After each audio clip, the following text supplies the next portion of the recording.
สบายดีทุกคนมื้อนี้มาพบกับแจ็คกี้อีกแล้วมื้อนี้เราจะมาเฮ็ดขนมปังช็อกโกแลตสอดใส่นูเทลล่าซึ่งเราไปเห็นคลิปวิดีโอหนึ่งที่คิดว่ามันจะเวิร์กกว่าแบบเรารู้สึกว่ามันค่อนข้างจะธรรมดาแบบอย่างที่ธรรมดาอย่างที่แบบเฮ็ดแล้วมันคือง่ายเกินไปแล้วสิกินได้บ่หรือว่าสิเป็นจังไดแต่ละเทื่อที่เฮ็ดขนมปังมาก็พอกินได้แต่ก็บ่ได้แซ่บปานนั้นแล้วมื้อนี้เราจะมาเฮ็ดขนมปังช็อกโกแลตที่ซอสไส้ช็อกโกแลตนั่นแหละไปเบิ่งกันเลย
แล้วเราก็เฮ็ดแล้วเนาะ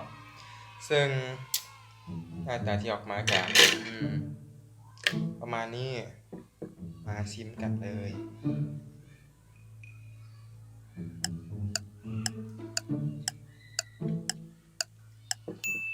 เนื้อข้างในมันนุ่มนะแบบกับบ่เคี่ยวมันสินุ่มได้ปานนี้ปกติเฮ็ดแต่ละเทื่อก็แข็งๆสำหรับไผอยากเฮ็ดตามก็ลองเอาไปเฮ็ดเบิ่งเนาะวัตถุดิบประมาณ6-7อย่าง8-9อย่างนี่แหละมันก็บ่ได้ยากเดะก็ลองไปเฮ็ดนำกันเบิ่งว่ามันจะแซ่บหรือบ่แซ่บสำหรับตอนนี้บ๊ายบาย